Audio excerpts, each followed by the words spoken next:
Welcome to Resilience Brilliance. I'm Jena Taylor, resilient strategist and founder of Resilience Brilliance podcasts and programs. My show was born out of my own story of survival. After a traumatic brain injury, I couldn't walk, talk, or even remember. I had to start from scratch. Within months, I fought my way back first to independence, then to writing for IBM Watson Health, and eventually rebuilding a six-figure career. My mantra became reclaim my life, and it's the heartbeat of everything I do today. Resilience Brilliance is for anyone struggling with adversity, burnout, or the weight of life's challenges, especially women and leaders experiencing life transitions. The show delivers inspiring stories, practical tools, and expert insights so you can overcome, rebuild, and reclaim your own life with heart, humility, and humor. Today's podcast features Sue Brown, a national board-certified health and wellness coach who specializes in working with women who struggle with their weight and want to improve their well-being. Sue's worked in a variety of clinical positions over the years, but it was first after losing and maintaining 120-pound weight loss that she found her calling as a coach. Welcome to the show, Sue. Thanks for being here. Thank you for having me, Jena. I'm so happy to be here today. Wonderful. Why don't you go ahead and tell us a little bit about your journey? I know you had said that it started when you were 12 years old. Tell everybody a little bit about your personal story. I'm happy to do that.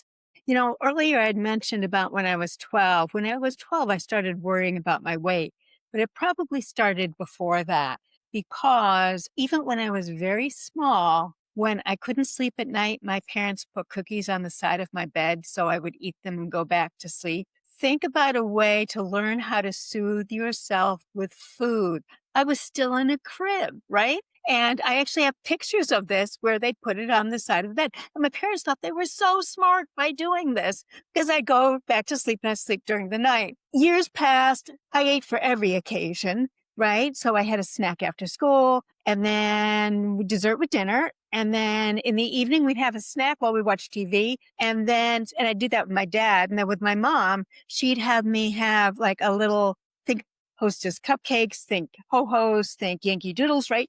Based on where you come from. And that would be my snack before bed because my mother thought it helped me sleep better. Well, I was a good sleeper, but I was a better eater. And quite honestly, I was quite the baker.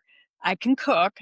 I have, all those related things. I bring things to every event. And by the time I was about 12, I realized I was starting to have a problem with my weight. And I wasn't alone probably at that time because a lot of girls, they start getting taller at that point and their bodies kind of shape themselves out.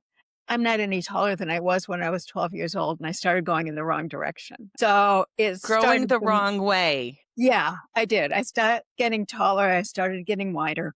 And my parents both struggled with their weight intermittently. So when one was on a diet and was kind of miserable and cranky, the other one wasn't. And then they'd switch off. So, this was an ongoing saga. I can't tell you how many diets I was on. I did so many things and I did things reasonably well. I'm a nurse. I've got a master's in nursing. I had a leadership position for decades. I mean, I tried most every diet, but it wouldn't work or it wouldn't work after a period of time. I couldn't keep it off. So what I used to say was I can lose weight, but I couldn't keep it off to save my life. And that really became a focus of a lot of what I did in life was how am I going to manage my weight, especially as I got older and I had more health conditions.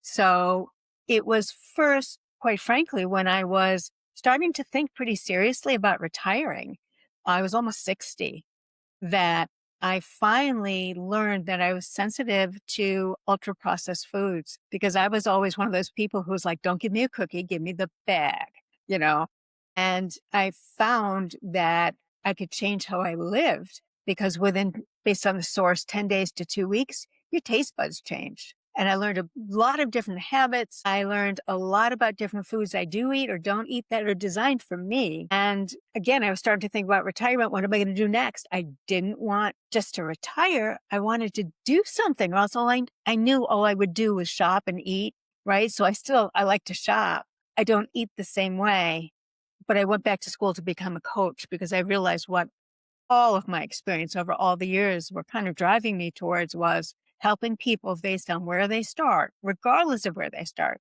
to figure out what's kind of in their way and what's kind of, how do you close that gap when you know you have one? You know what healthy living looks like. Most people know what healthy living should look like, but closing that gap between what you're actually doing and how you want to live so you can feel the way you want to feel. And if I did not have that experience, and as you mentioned earlier, I lost 120 pounds and I've kept them off. It's over half my body weight. I'm a little shorter than I used to be too. Again, not so unusual, but it's completely changed my life as well as my health. And that's what I try to bring to the women. And how long has it been that you've kept this 120 pounds off? Over 5 years, heading towards 6. Yeah, but Awesome. what's different this time is I've had times where I've kept weight off for maybe a year and a half or so, give or take, but I was holding on by my fingernails, and I learned don't get rid of my clothes because then I would have nothing else to wear when the weight came back. And other than a couple of odd things, everything's gone That's because great. I don't worry about that anymore. And by the way, I had 10 sizes. I had more than one closet, needless to say, because some of the stuff was boxed up, but I had 10 sizes because I didn't know what was going to fit and when, because I'd cycled pretty fast. Talking about this 120 pounds that you've lost over time, when you say you would cycle fast, how Yeah. much time would it take you to lose weight? Would you lose weight and then gain more weight than you had before? What's the time frame from when you would have to go into the closet and grab different sizes? So most people, when they lose weight, unless they've changed their habits, they're going to gain more because when they lose weight, right, their body changes composition. It needs a few less calories to exist. And so they're going to gain more weight. It's a physiological phenomenon. For me, and if I was particularly on a pretty strict diet, which I do not do now, when I started eating again, everything tasted fabulous. And so I could gain a whole lot of weight very quickly, like 30 pounds in a month. And when you're Oh, doing that, you have to move a lot of sizes very quickly because I'm only 5 feet tall now. And I used to be 5'2". So it wasn't like there was a lot of height for me to spread it out. There just wasn't. yes. So that's why I mean, I learned early on, I was like, oh, yes, I'll give these things away. And afterwards, I was like, oh boy, I got a problem. But again, that goes back into the shopping and I like to shop, but very different now because before it was what fit and now most things fit, if that makes sense. Yes. As Yes. long as they're not designed for somebody a lot younger than I am, because there's certain things that just don't fit the same. And that's just true. We talked earlier and I had shared with you I was out shopping with a friend who has had a pretty massive weight loss herself. She struck up a conversation with the woman who joined us at the bar. She made a comment to her saying clothes shopping is much more fun at this size. Hmm. And it brings your attention. Tell me more. She was 350 pounds at one Yeah. point. She's probably 5'2" now. She didn't tell me what her weight is, but she was lean and trim. Yeah. And she showed us these pictures of how big she was. I couldn't see her facial Mhm. recognition. So I know she wasn't blowing smoke. But for someone who hasn't had that kind of a challenge with Mhm. their weight, it was eye opening to me as to how just having that kind of a weight loss, seems like there's a whole identity. Can you talk about when you've had that weight loss, what kind of identity shift have you had as you keep the weight off and you're no longer cycling into the other larger sizes? Yeah. And by the way, most of the time I was in larger sizes. It was kind of like waiting for the moon and stars to align and then something would stick because I'd try something, let's say 2 or 3 days a week. Right. Or then I decide, no, I'm going to start again on Monday, whatever it was. But sometimes Monday by the afternoon, I was like, nah, we're dinner time. I was done. Um, Interesting question. So identity wise, it really was a difference because I had spent a lot of energy and time thinking about food and what I was going to be eating. So it had to work for me. And that's actually one of the things I work on with people is what's a trigger food for you because it's different for everybody.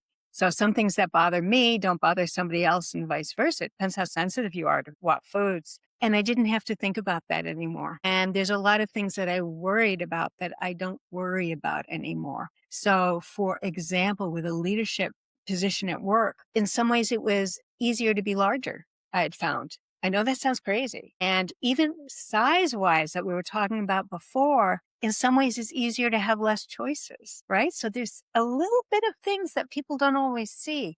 And then from an identity perspective, it's really a shift because size no longer defined me, or being on a diet didn't define me anymore. And being sensitive to sugar, which I'm very sensitive, isn't something I worry about anymore because I'm personally, and this is not true for everybody, not everybody has to do this, but I don't eat sugar anymore because don't give me a cookie, give me the bag. So why would I go there? I don't take that chance, right? So think of me as I'm an alcoholic with certain substances. And I know that it is potentially, I could go down the rabbit hole for years and I just won't do that. Yeah, that's great. Many women already know what healthy living looks like. Mhm. And what makes it so difficult to live that life? You know, there's so many things that make it difficult, but I'm going to start with the big one, which is our food environment, right? There's a Walmart near me, and I walked in there recently. I'm very lucky. I don't do most of the grocery shopping in my household, but it's all ultra processed food. It's kind of like it's in a bag or it's in a box, and it's not necessarily that expensive and it tastes good.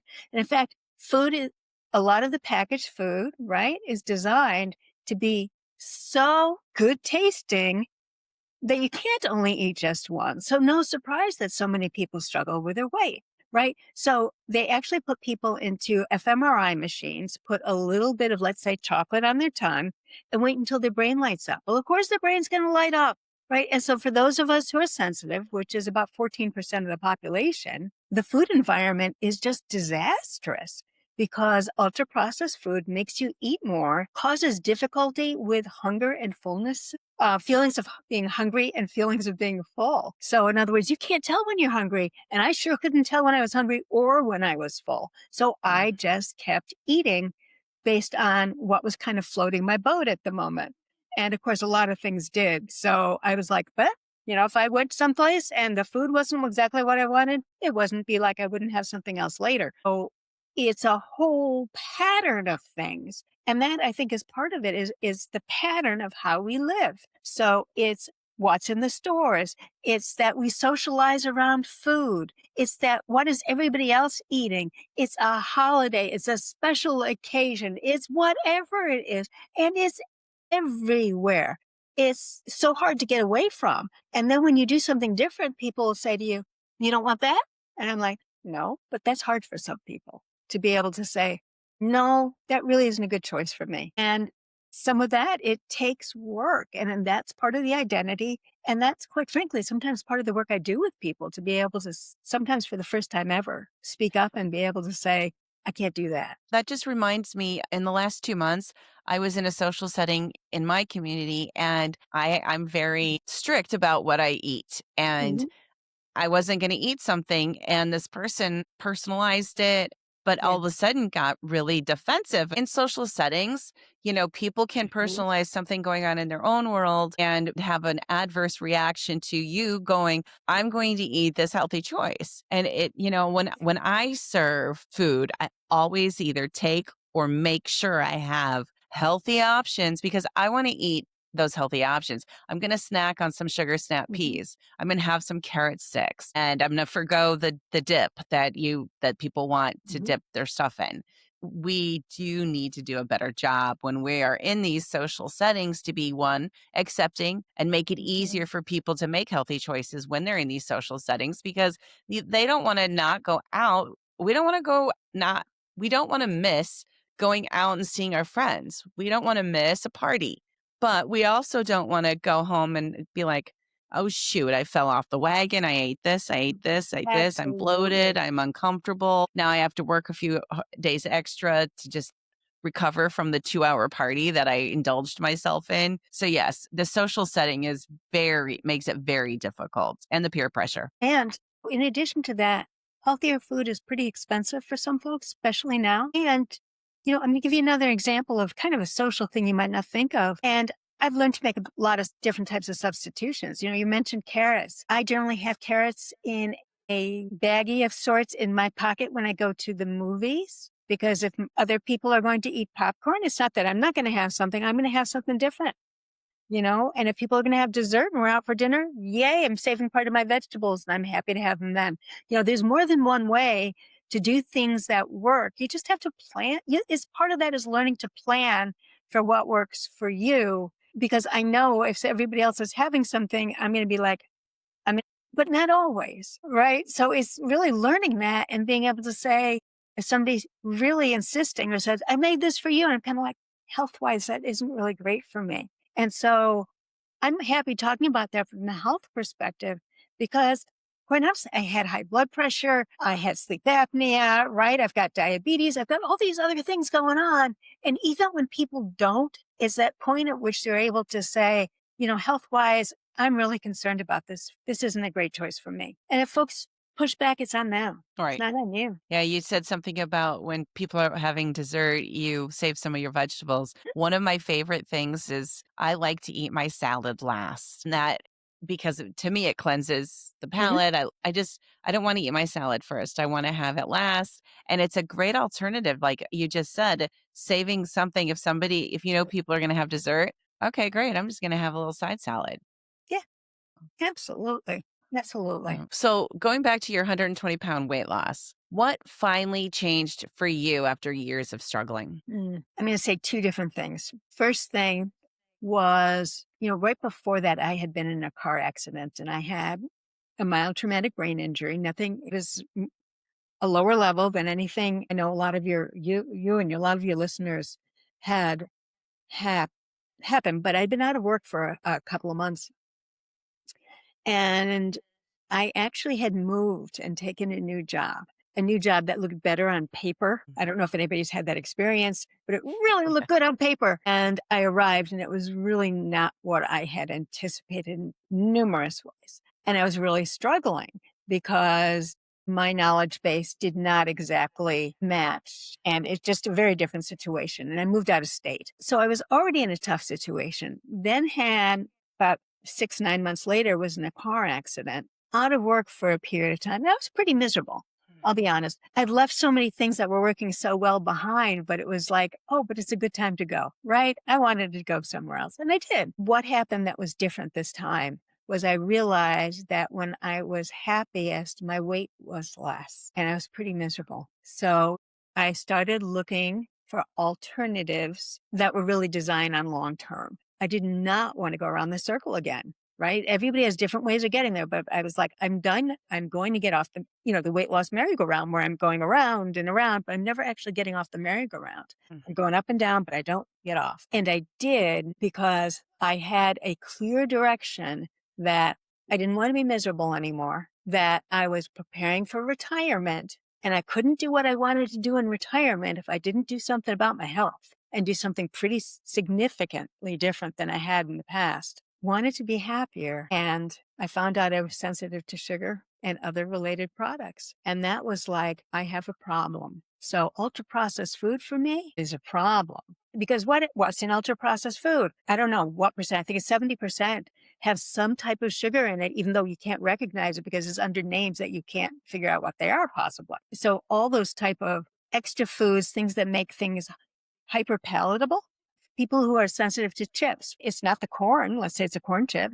Corn is okay. You start adding the fat to it and the salt to it.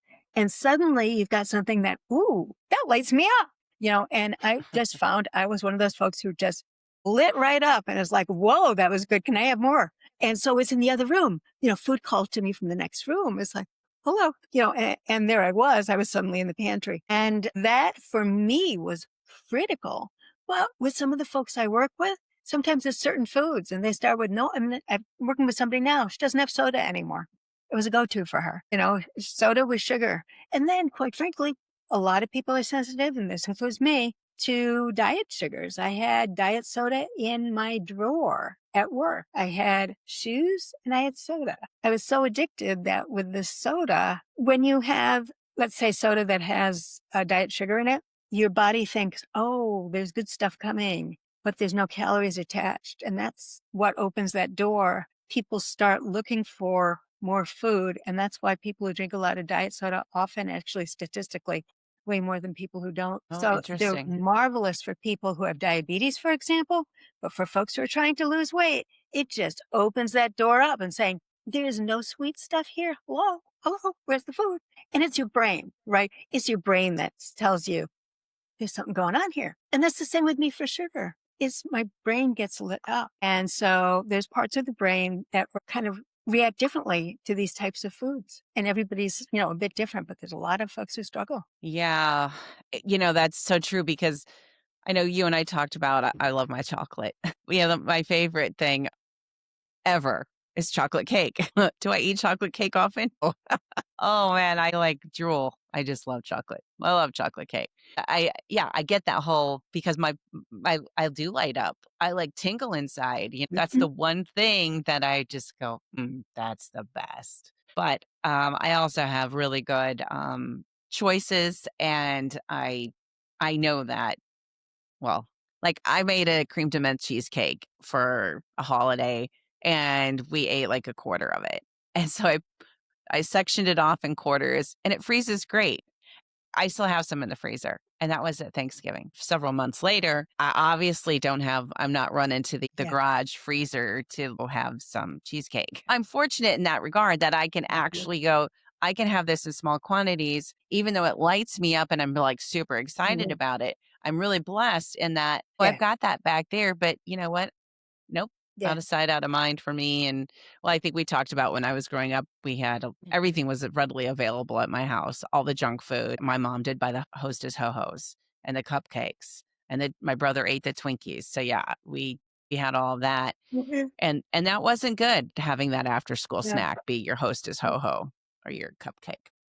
Yeah. And I think part of it also it was kind of a lifestyle thing. When ultra processed foods first came out, and they were really marketed and still are as they're healthy, whatever was on the label, right? People didn't know any different. And it's just now that a lot more information has come out. And again, I think there's really a continuum of how sensitive people are. Some people, some folks, nothing bothers them. And then there's folks at the other end of the scale where they really struggle. They Yeah. struggle in a very big way. Yeah, and that's too bad. What do you mean when you talk about aligning how you eat and live with how you want to feel in your Mhm. body? Can you explain what you mean by that? I happy to. Often people have a time in their life where they felt really good in their bodies, or maybe they had never had such a thing. And they think, okay, I'm going to dream about this. And what is it going to look like? How am I going to feel? And what I talk about when I'm thinking aligning how you live is actually making choices and learning choices. And I work with folks to actually create a system that includes food choices and other, perhaps movement. Sometimes it's people's stress. Sometimes it's folks' sleep that ends up being kind of at the core of things. I'm working with somebody now where she eats to stay awake, right? So because of the work she is currently doing. So it's really all about finding out and doing that kind of deep thinking. And again, part of coaching is finding out what's under that iceberg to say, what's keeping me here? What's keeping me stuck? What are the things that are going to get me to where I want to be, otherwise known as, let's call it healthy in my body? And what do I need to change? For example, for me, it was getting rid of sugar and ultra processed food. I did other things too, no doubt about it. I changed when I ate. I had certain habits I was putting in place just to make sure I was consistent because consistency is key. But that was kind of the start is how do you align what it is you do? And that alignment also helps get your brain on track to say, this is how I'm going to live. This is things I'm going to eat. This is how I'm going to go about it. Having really systems that work for you and working with folks individually because nobody's system looks like anybody else's system, right? You have to figure out and then experiment as needed. This isn't working. I'm going to try something else instead. And then some people need to be, how do I call it, a little bit more careful than others about the substances, like me and sugar. I am really strict about that because I know I'm at risk. Other folks, no, I can do this every once in a while and I'm just fine. I can go about my day. Yay for them. But that's not always the case. Well, and I love that you make these 2 connections. One, you talk about congruency, that making that mental decision, aligning the things that are important and getting them congruent so that there isn't that internal fight that's going on. And when we decide to change, that's when the change starts to take place. We can lower that resistance, and when you lower the resistance to whatever it is that we're doing in our life that's change, we are able to be more successful with that, the efforts that we're doing and taking place to move forward in our steps of making that positive change. That's something that's really important because we're lowering that resistance.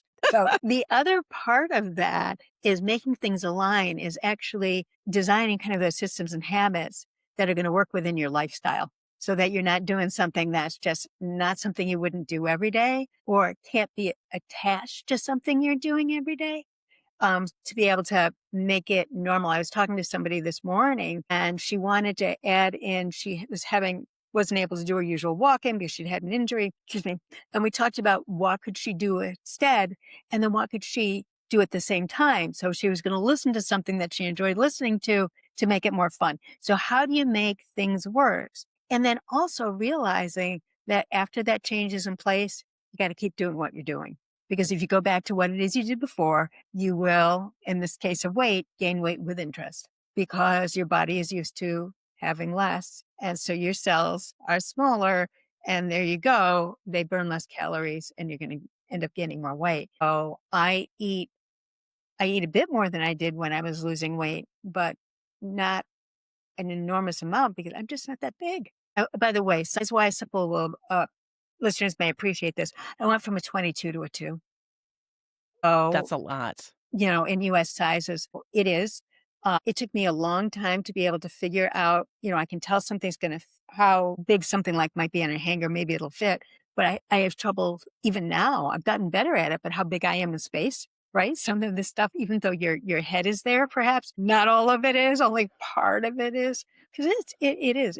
It's hard. But I think some people get caught because they're thinking, I'm done now and I'm going to be able to go back. Now, if you go back to where you were, you're going to go back to where you started from or end up somewhere along the way and find yourself going around in that circle again, which is painful. It's just painful. This one thing, when I work with folks is really setting that expectation is changing your life. It's not, Yeah. my son is getting married, and I need to fit into this particular outfit. As we age, health overall is so important and carrying any extra amount of weight. And I know there are a lot of women who've been really fit all their lives and all of a sudden Mm. menopause sneaks up and Yeah. boom. I mean, overnight there's just like this weight gain. You're like, Yeah. whoa, where the hell that come from? So as we get Mhm. older, our metabolism changes, it Wow. slows down. Even if we're working out and exercising with the imbalance, then we could still be gaining weight and we're like, what's going on? So we have all of these things we have to Absolutely. adjust. We're not the same person we are today that we were yesterday or the same person we'll be next week. We always have to remember that we have to adjust to where we are today, Yeah. and when whatever it is we're doing, but especially food. And, I had in 2025, I had 10 weeks where I was either really sick, had valley fever, or injured. I fractured my L1. And so I wasn't able to play sports. And sports is how I keep my physical fitness and my weight in check. When I can't do these things and I'm sick, yeah, I was craving sugar when I was sick with pneumonia. I gained weight. So then I started playing tennis, the weight comes off, and I fall, fracture my spine. I'm 4 months, no activities. Wow. And then you're like, okay, well, I'm not going to put on all this weight. So I had to adjust what I was eating because I had no longer had the calorie burn that I was doing. And we have to be very cognizant of every day. I'm not exercising this much. Or I went to somebody's house and I had something that it wasn't terrible, but I wouldn't normally eat it. So now tomorrow I'm going to really mind my P's and Q's. Is there anything else you want to talk about how you want to feel in your body? When we make that decision, this is how I want to feel, that becomes a tangible goal Yeah. more than just I want to lose weight. It does, because how you want to feel in your body, I think, is much more comprehensive. It's much bigger. You know, when a lot of people think about being thinner, they think about, I'm going to fit into these clothes or something like that. When you think about how you're going to feel in your body, it's like you were saying about playing tennis, not being able to play tennis, you know, impacts how you feel in your body. So, what are you doing from a movement perspective? What are you doing from even just kind of walking around the house, talking, to your neighbors outside? So it's not only just your feeling of physicality, it's also your connection. Some people, it's walking in nature, right? They feel really good in their bodies, getting sun on their face. I think of it as a bigger kind of thing, but it's also very personal. So it's something I'll talk with people about. It's really about how do you want to feel? And particularly, we were talking about aging and menopause previously. How do you want to feel at this time in your life, right? Because where you want to be now might be different than what you were thinking of 10 years ago. And are you going to be able to do what it is you want to be able to do, right? You want to be able to make sure you can play tennis. I want to make sure I can not only walk every morning, but we're at the time of life where we travel. I want to make sure I can go wherever I want to go, and I can walk, I can go up hills, I can do whatever I need to do. Do I want to climb up a mountain? No, but I never did anyway. Right. So I want to be able to have a level of fitness that makes me feel good and quite honestly makes me feel proud of who I am. And that doesn't relate to the size I wear. That relates to I'm comfortable. The intrinsic benefits of weight loss is that self esteem, feeling good Mhm. about ourselves, and really feeling like we deserve the size that we're in, when we've lost weight. Like you said, feeling good within my body and having that good positive body image and that Mhm. appreciation for the body. Yeah. Yeah. And knowing that as we age, our bodies are never exactly the same. Right. Because I have clothes from 25 years ago at a low point, and the waist fits just fine, but the hips and the bust are far too big because my waist will never be that size again. And I weigh about 20 pounds less. So you put all those things together, it's just not the same. So you have to evaluate where you are for that time. Where do you want to be at this point in your life, health wise? Because often it's health wise, not weight wise. So think about that. You may lose weight. It may be more than you expect. It may be less than you expect, but the vision around it has changed. Where do you want to be? How do you want to be? What does your health look like? How do you feel like your body? And it's almost a different story, even though, yeah, weight is a part of it. It's not the whole story by any means. And often people who struggle with their weight, it's not all about the weight anyway. Why do capable, well informed women still struggle with healthy living even when they know what to do? So knowing what to do and actually doing it just are not the same things. And I think that gets back to some of what we talked about earlier. People's brains being hijacked by certain foods, hyperpalative foods, your mother saying, I made this just for you. It's the holidays. It's going out to different places. It's the food you even have in your house that is so convenient and so easy to make and it's right in front of you rather than having to actually make a meal or having other folks who are cooking for you, or you travel a lot and you're eating in restaurants. I mean, there's so many things that can potentially get in people's way. And I think part of that, it is just not thinking, oh, this is what I should do, but I'm just too tired, right? Sometimes that's all, it's like, I've just had it. I'm done. Or I'm going to reward myself. I worked really hard today. I have just had it. I am sitting in front of that television set and I have XYZ in my freezer. And that is my drug of choice, right? Good girl's drug of choice is food, is sugar. So there's a lot of things that I think drive people in that direction, but kind of that gap and closing that gap is really finding out a lot of what is under there. So if I am looking to reward myself with the ice cream in that freezer, what does rewarding myself really mean? What does a treat mean in a different universe where my health and how I feel in my body is more important? So I've had a tough day. What am I going to do? I'm going to take a bath. I'm going to read a new book. I am going to sit down in front of the television. And while I'm doing it, I'm going to crochet or knit because my hands still like to keep busy and they don't need to be going into my mouth. So there's different ways of creating different habits that work for people. But Yeah, one of the things I remember, when I was kicking my nightly snack habit was I would get done eating dinner. I still do this. I got done eating dinner and I would go take my makeup off, wash my face, brush my teeth, yeah. and get ready for bed because I didn't wanna dirty my teeth before I went to bed, and that act of brushing my teeth after I ate signaled to my brain, "Eating is done." And even though my child and my husband at the time would maybe have a snack, I was fine Yeah. because I had made that decision, "I'm not going to eat after I brush my teeth."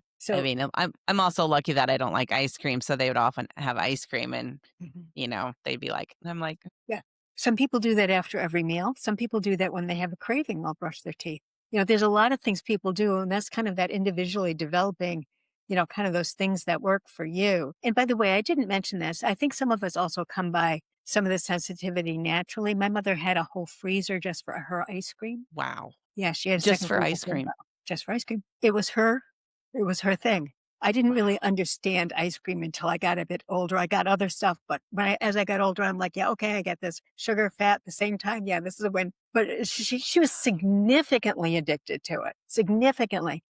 I mean, I remember standing in front of my fridge about 20 years ago thinking to myself, I don't really have time to eat right now, but I need some sugar because my body was craving it, right? My body was like, okay, you don't have your right amount of sugar. So your brain is going to light up until you actually have something. I remember thinking to myself, I Well just wish I could fill that spot up.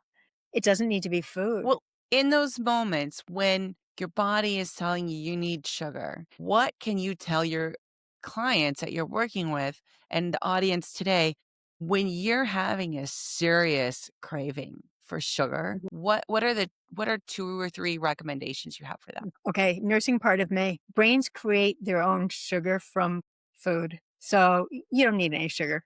Your brain creates its own. Okay. So whether you're having, a steak or beans or veggies, okay, you're going to have that glucose available. Next thing, if you're having a craving, right, you're going to want to have a plan in advance. What are you going to do? Right. So let's say I'm going to get away from this. I'm going to walk outside the house. I'm going to take a walk. Or I'm going to, what you suggested, Jenna, great idea, brush your teeth. I am going to go in and take the bath I talked about earlier. I am going to go call somebody, right? I'm just going to get myself out of this situation. I'm going to do something technically that I could consider to be kind of questionable. I'm going to sit and scroll on my phone, which can be addictive for some people too. I get that. But, people find their own way. There's lots of different things you can do. I mean, I think of that as self-care. How do you take care of you? And that's Mhm. part of this is how do you take care of you without taking care of yourself through food?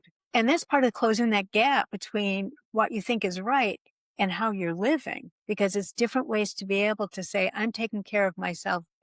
I need to get a little bit more exercise. I'm going to get a little mini trampoline. I'm going to bounce up and down and I'm going to have handles on it so I don't fall. Whatever it is that kind of works for you, close that gap and feel better. But part of it is can be getting out of the situation. And if that means you're at a party and you need to talk to somebody in a corner or quite honestly, pop into the restroom for a few minutes to kind of do some deep breathing, whatever works. And I think a lot of that is individual. You figure out what works best for you because you're never going to be able to avoid it. But over time, as I said, not only do taste buds change, but after a long period of time, I don't even see it anymore. I just don't see it because it's not food I would eat, right? Mhm. And I have my own food. And if I'm going to a restaurant, I decide I'm going to eat before I go. So I don't have to worry about it. You don't have to worry about being starved because when you prepare your food in advance, you know what you're going to eat. The easy thing is the right thing, which is what you want. The easy thing is the right thing rather than me being, there's nothing around. I'm going to go through the local drive through. So there's a lot of things that you can do to essentially learn to be smarter about what not only you put in your mouth, but what you, let's say, do physically, right? I'm sure that you have a lot of things you put in place, make it easy for yourself to play tennis regularly. Yeah. Yeah. I tennis and, yeah, just walking the dogs, yeah, I'm Yeah. like my movement is high when I'm healthy. And so when it's not high, then I feel like I'm hardly eating at all because my body's not exercising and it's not Yeah. expending those calories that I would normally be able to write off. If someone feels stuck and keeps starting, you keep mentioning going around this merry-go-round of the weight loss, where is a good place for them to begin? So I think a good place to begin and is to begin with actually a step I took was figuring out what's your most important why. Why is this important to you? Is it worth not making changes to your behavior and what you're doing? Right. So is actually starting at the very beginning. Is it something that you're going to be drive you, keep your arms around and think to yourself, I know it's hard to make changes, but is that important to me? Is that important to my life? That I'm not only going to do this, but I'm going to stick with it. And quite frankly, get some help.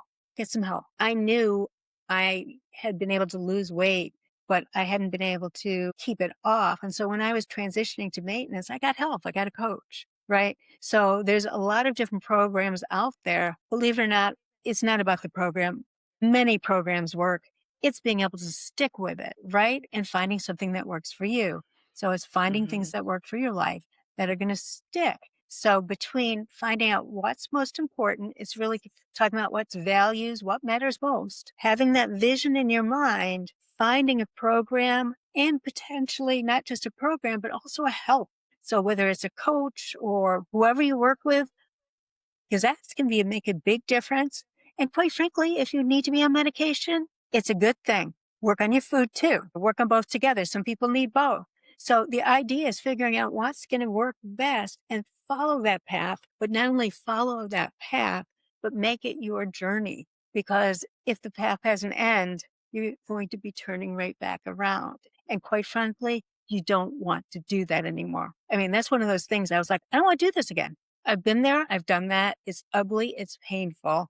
I'm done. And when folks really can say that they're done and why and what the difference and the changes they want to make and how they want to feel makes a difference in their being able to move forward. Absolutely. And that's part of resilience too, is when you recognize that's the first step. When you recognize and you're frustrated and you're fed up and you're, like you say, Mhm. done. That is at the moment when we are most receptive to the change that we need to make. And Mhm. then we need to find a program that supports us and meets us right where we are. We had talked about that Mhm. earlier, right where we are so that it's not another obstacle. Losing weight or making some other drastic change to our life or our habits or our mindset, whatever the case may be, we have to find the right program, as you said. Mhm. We have to be able to do something that aligns with us, that fits our eye, so to speak, so that we are setting ourselves up for success because there's so many things that we can do that we failed this, we failed that, this didn't work, right? And then we just can beat up ourselves and we need to find something that's where we can be compassionate. I'm very much a proponent of being self-compassionate and give ourselves grace.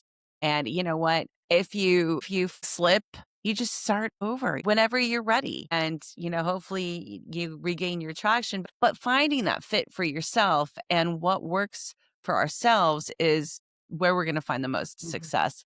And anything, if it's weight loss or if it's any other goal we want to achieve.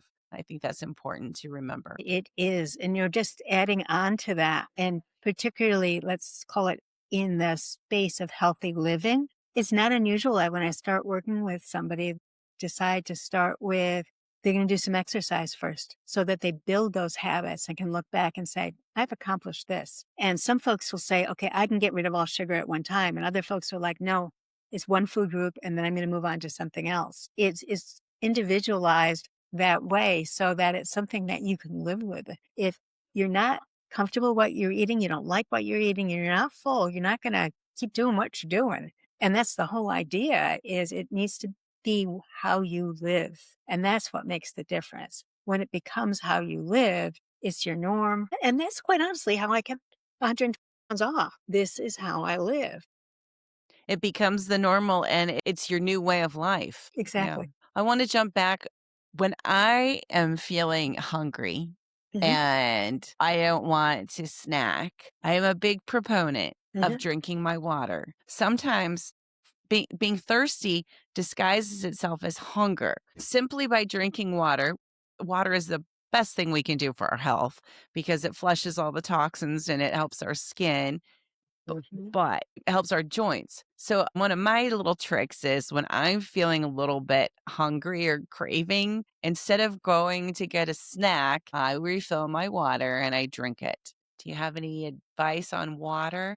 I think water is an excellent idea, and I think it's really insightful that you notice that sometimes you're just thirsty. But for other folks, and you kind of opened up a door there, some folks feel hungry when they're bored. Some folks feel hungry when they have a lot of emotion on board. Let's say they're anxious, they're feeling hungry. You know, not everybody is able to identify what emotions go with what feelings. And sometimes it feels like hunger because let's say they've been feeding their hunger with food, right? So part of the work, I think, in making some of the big changes, my guess is this is probably true for a lot of types of changes, is recognizing what's really going on and what you need to do. And I think water is a perfect place to start because so many folks just don't drink enough water and it's so Mhm. very healthy for you. I was thinking something else around the same type of idea as far as there's people who just need those types of beginning habits. So let's say you have to watch yourself doing the right thing. I actually worked with somebody who her first goal was having 8 glasses of water a day so that she could watch herself doing the right thing and kind of get a little bit of that momentum to say, I got this, I can move forward. But it was just starting with water. Yeah, and I like what you say, you keep repeating that, "Do the right thing," and that's a really great mantra because it's a motivator, it keeps your determination there, it's a gentle reminder. There's so many wonderful things about what you say when you say, "Do the right thing," and with any change, you just do one thing differently. Just do Mhm. one thing differently, and it just Yeah. starts. And Yeah. make it easy to do the right thing. Mhm. So that, you don't have to go through all these hurdles to be able to get to the right place. Nope, I've got something prepared in my fridge that I like. And so rather than I'm hungry, I'm out at the mall, no, I'm going to come home because I got lunch ready. And it's not only something I like, I don't have to pay for it because it's already cooked. I can sit down at my leisure. I don't have to wait online. Yes, because we're such a society that's convenient. We have gone away from people don't want to cook, so they're Yeah. eating packaged food, Yeah. processed food, MSG, you name Mhm. it. Most of the food I eat, I prepare. And even like last night, for example, I was really hungry, but there were no healthy leftovers. What I can do is I make eggs on salad, a mixed greens with sauerkraut and a half an avocado. That was my dinner last night. And it was guilt-free, it was good, and it was healthy. And it was just enough for me to satisfy the meal that I was late in eating and hadn't eaten, and it was supposed to have been my breakfast yesterday, but I didn't eat breakfast yesterday, so my breakfast became my dinner. Just little things like you wouldn't think of putting eggs on top of a bed of mixed greens with sauerkraut. When I saw that, I'm like, "Well, that's kinda crazy, but I'll give it a shot." It's one of my favorite breakfasts now, and apparently now it's my go-to when I need a quick meal for dinner Yeah. when the options aren't available to me that would normally be available. Well, and you Yeah. know what? Think about it. It's a wonderful option because it's got vegetables, it's got protein, it's got some healthy fat in it. You're ahead, right? So I think, Yeah. you were talking before about resilient. That's a way to be resilient to say, I'm going to make this modification and make it work for me. Yeah. Now you said you have a free resource you want to share with the I audience today. do. Talk about that, please. I do. I have something called the alignment shift, and it is just a few pages of information. You can fill it out yourself to figure out where you are on that readiness scale. What's driving you? Are you ready to make some changes? And if so, a bit more kind of reflection, self reflection as to why and where do you want to go? So I'd be delighted to share. Great. I'll put that information in the show notes. The link is also right above here if you're watching this on YouTube.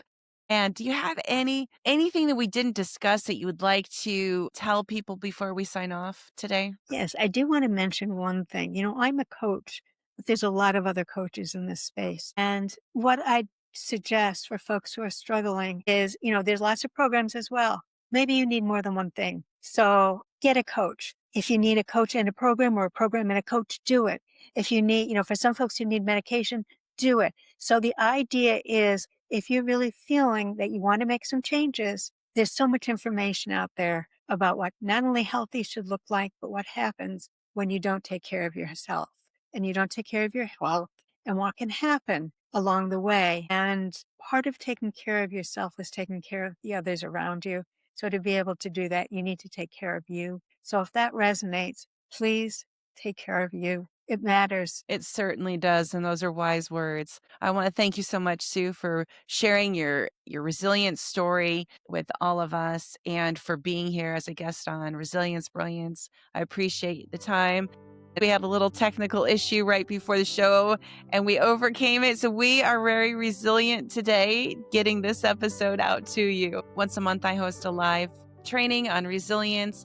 I'll have the link in the show notes. Also, it's above here. And love to have you join us. Until next time, be real, be resilient, reclaim your life. Ciao.